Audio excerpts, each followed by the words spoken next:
loves you very much, and you touch all of our lives in a special way. And you can't stop coming now because we have like a 2-hour show here, and no one has to get home soon, I'm sure. I just thought I'd start with maybe a little bit of a history of Peggy and Ernie, my mom and father. Okay, we won't give any history. Actually, my mother, just to give her side of the story, before she met my father, she came from a family of 3 sisters and grandma. And they had a lot of love in this family. They survived a lot, going through depression, and what they survived on was love. And the love that grew from them has been given to everyone who touched on our lives, especially their children. And my father came from a family of 6 children, and they had a very large family, which was wonderful for my mother when they got together, because we were increased by probably 200 people. And they're all from this area, and everyone is straight from this area. When my parents, before they got together, my mother had worked at Preston's. And the beautiful young woman she was, as you can see from that picture over there, you haven't seen it, that's the cake over there. She worked at Preston's. And when she worked at Preston's, a handsome, tall, young gentleman with black hair, tall and slim, spotted her in Preston's and said, "I have to meet this woman." So he walked in and he purchased a record. I believe the record is Elmer's Tune. Do you remember Elmer's Tune? And he purchased this record, and he went out and he introduced himself to Peggy, set the record in his car, and he picked his mother up, I believe she was working, picked his mother up from work, and she sat in the car and proceeded to break the record when she sat down. So and she picked it up and she said, "What is this, Sonny?" It wasn't called Ernie, it was Sonny. Because the funny thing is, he didn't own a phonograph. So he just brought that album just to be suave and just to get in there to meet her.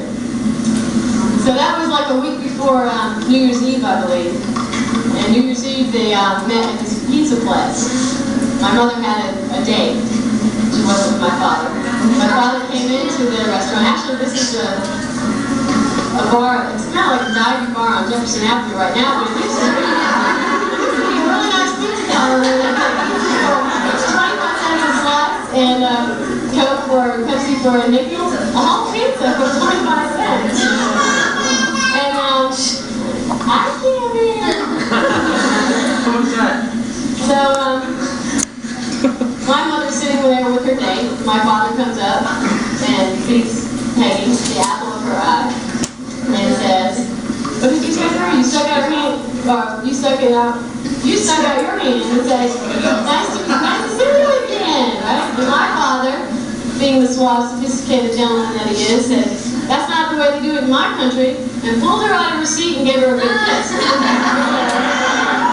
Yeah, that tells you something about her, right? Now, I've listened to many stories growing up, and my mother told me that she was actually scared to go out with my father.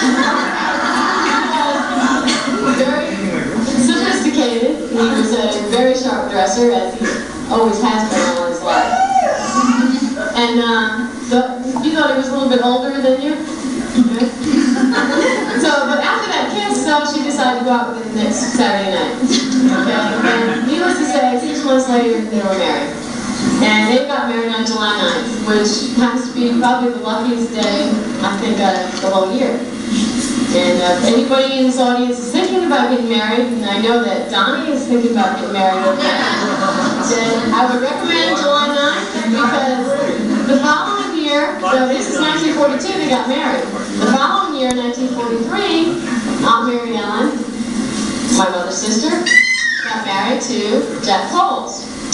And they picked July 9th, which, as a matter of fact, we've got 99 years between the two couples.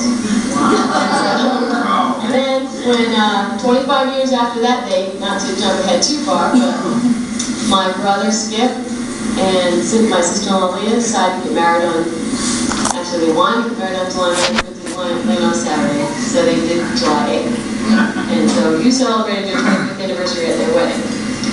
And then, needless to say, 4 years ago, my husband and I picked July 9th because we knew that was a lucky day.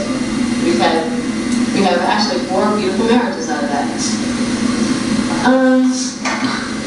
Split this card here. News at 11. I didn't realize I could get that much out of those 2 sheets. Don't start talking too much. Yeah, so, and if I start talking with a southern accent, please remember that. It's not my fault. It's my husband Carl's fault. Okay. How about the weather forecast? Just to, when they got married, just to show you what the love and the family that was shared. After they got married, when they went on their honeymoon, they went to New York City, and everyone in my father's family, which is only approximately, what, I said 200 people, right? And my mother's family went down to the train station, so if you can picture this, everyone was down at the train station showing them off with confetti and just waving goodbye, and they had a wonderful trip in New York City. And 5 years later, Skip came along. And where is Skip?